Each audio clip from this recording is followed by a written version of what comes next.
జగన్కి చెప్పదలుచుకుంది ఒకటే, జగన్ బాధితులందరికీ ఒకటే చెప్తా ఉన్నాను. One man's courage makes a majority అంటారు. One man's courage.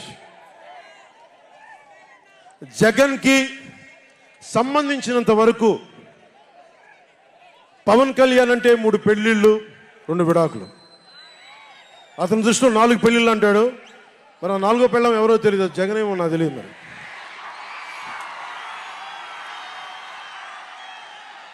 నాకు ఇదే విసుగొస్తుంది. జగన్ లేని 4వ పెళ్ళ ఒకటి నువ్వేరా.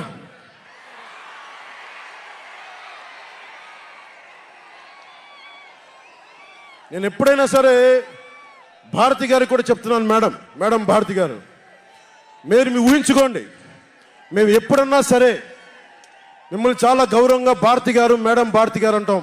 మీ ఆయన ఇంత నీచంగా ప్రవర్తించినా కానీ, చంద్రబాబు గారి సతీమణి కానీ, నియోజకవర్గంలో ప్రతి ఒక్కరిని ఇబ్బంది చేసినా కానీ, నా ఇంటి సతీమణి అన్నా కానీ పెళ్ళాలను సంబోధిస్తాడు.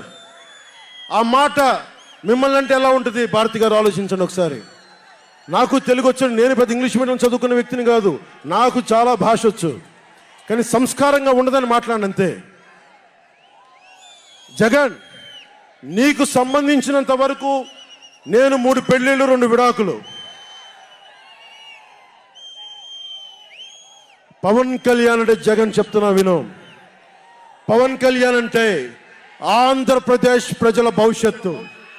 పవన్ కళ్యాణ్ అంటే ఈ దేశపు యువత కాలంలో, పవన్ కళ్యాణ్ అంటే కన్నీళ్లు తుడిచే చెయ్య, పవన్ కళ్యాణ్ అంటే అర్ధరాత్రి పరిగెత్తుకుంటా వచ్చి ప్రాణాపాయంలో ఉన్న 108 అంబులెన్స్, పవన్ కళ్యాణ్ అంటే ఆడబిడ్డలకి రక్షణగా ఉండి చేతికి కట్టే రాఖీ, పవన్ కళ్యాణ్ అంటే పెద్దోళ్ల భుజం మీద ఉన్న కండువ, గర్వంతో ఎగిరే జాతీయ జెండా పవన్ కళ్యాణ్ అంటే.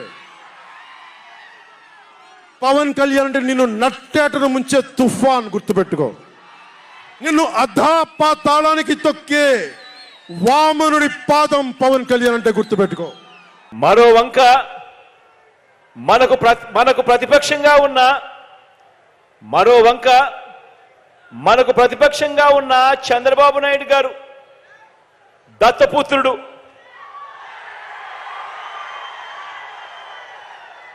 మరో వంక మనకు ప్రతిపక్షంగా ఉన్న చంద్రబాబు గారు, ఆయనతో పాటు దత్తపుత్రుడు. వీరిద్దరి పేరు చెబితే అక్క చెల్లెమ్మలకు ఏం గుర్తుకొస్తుంది? చంద్రబాబు పేరు చెబితే 3 సార్లు సీఎంగా అక్క చెల్లెమ్మలకు చేసిన మోసాలు, వంచనలు అక్క చెల్లెమ్మలకు గుర్తుకొస్తాయి చంద్రబాబు గారి పేరు చెబితే.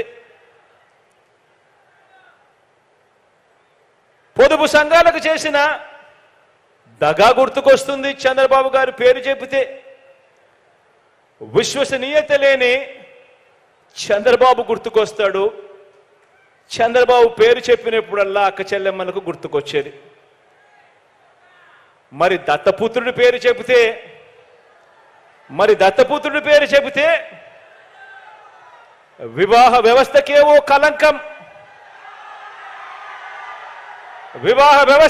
కలంకం, ఓ మాయని మచ్చగా గుర్తుకు వస్తాయి.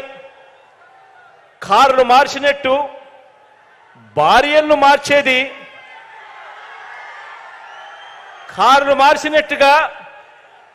భార్యలను మార్చేది ఈ విలువలు లేని ఈ దత్తపుత్రుడే అని గుర్తుకొస్తుంది. ఈ దత్తపుత్రుడిని పేరు చెప్పినప్పుడు, విలువలు లేని మనిషిని చూసినప్పుడు.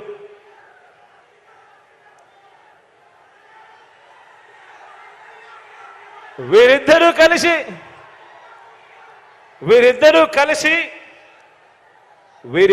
కలిసి ఇంటింటికి పంచిన వీరిద్దరి ఫోటోలతో కలిపి సంతకాలు చేసి మేనిఫెస్టో అని చెప్పి 2014లో అక్క చెల్లెమ్మలకు మేనిఫెస్టోలో వీళ్ళిద్దరూ కలిసి ఏం వాగ్దానాలు ఇచ్చారో ఒక్కసారి గుర్తుకు చేసుకుందామా?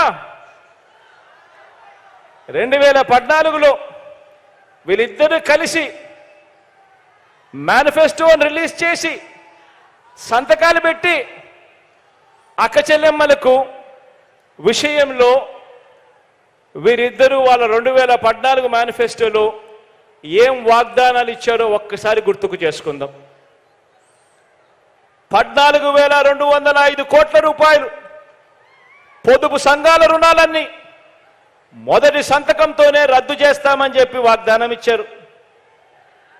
మొదటి సంతకంతోనే పొదుపు సంఘాల రుణాలు 14,205 కోట్ల రూపాయలు మొదటి సంతకంతోనే మాఫీ చేస్తామని, రద్దు చేస్తామని వాగ్దానం చేశారు. అక్క చెల్లెమ్మలు వాళ్ళు బ్యాంకుల్లో పెట్టిన బంగారం అంతా కూడా విడిపిస్తాము అని చెప్పి కూడా వాగ్దానం చేశారు. అప్పట్లో టీవీలో అడ్వర్టైజ్మెంట్లు కూడా మీకు గుర్తున్నాయా? ఒక అక్క చెల్లెమ్మను చూపించేవారు టీవీలలో. తాలిబొట్టును అక్క చెల్లెమ్మ మెడలో ఉన్న తాలిబొట్టును లాగేస్తూ ఉంటుంది. వెంటనే ఇంకొక చెయ్యి వస్తుంది, ఆ చెయ్యిని పట్టుకుంటుంది. పట్టుకొని బాబు వస్తున్నాడు, బ్యాంకుల్లో పెట్టిన బంగారం విడిపిస్తాడు అని చెప్పి అడ్వర్టైజ్మెంట్లు. ప్రతి ఇంటికి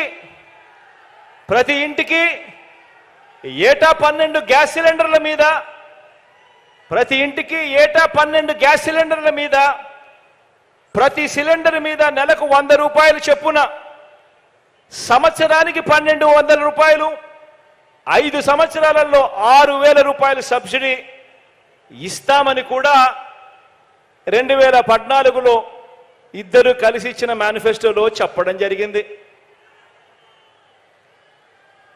మహిళల రక్షణ కోసం ఉమెన్ ప్రొటెక్షన్ ఫోర్స్ ఏర్పాటు చేస్తామని కూడా వీళ్ళిద్దరూ కలిసి వాగ్దానం చేశారు. ఆడబిడ్డ పుట్టిన వెంటనే 25,000 రూపాయలు బ్యాంకు డిపాజిట్ చేస్తామని వాగ్దానం చేసి దానికి ఒక పేరు కూడా పెట్టారు, మహాలక్ష్మి అని చెప్పి అమ్మవారి పేరు కూడా పెట్టారు. 25,000 ఆడబిడ్డ పుట్టిన వెంటనే 25,000 బ్యాంకుల్లో డిపాజిట్ చేస్తామని వాగ్దానం చేసి దాని పేరు, ఆ పథకం పేరు మహాలక్ష్మి అని చెప్పి అమ్మవారి పేరు కూడా పెట్టారు. మొదటి సంతకంతోనే బెల్ట్ షాపులు రద్దు చేస్తామని వాగ్దానం చేశారు. మొదటి సంతకంతోనే పండంటి బిడ్డ అనే పథకం పేరు కూడా చూడండి ఎంత చక్కగా పెట్టారు, పండంటి బిడ్డ అనే పథకం. పేద గర్భిణీ స్త్రీలకు 10,000 ఇస్తామని చెప్పారు. ఇవన్నీ 2014 మేనిఫెస్టోలో వీళ్ళిద్దరు కలిసి చెప్పినవి.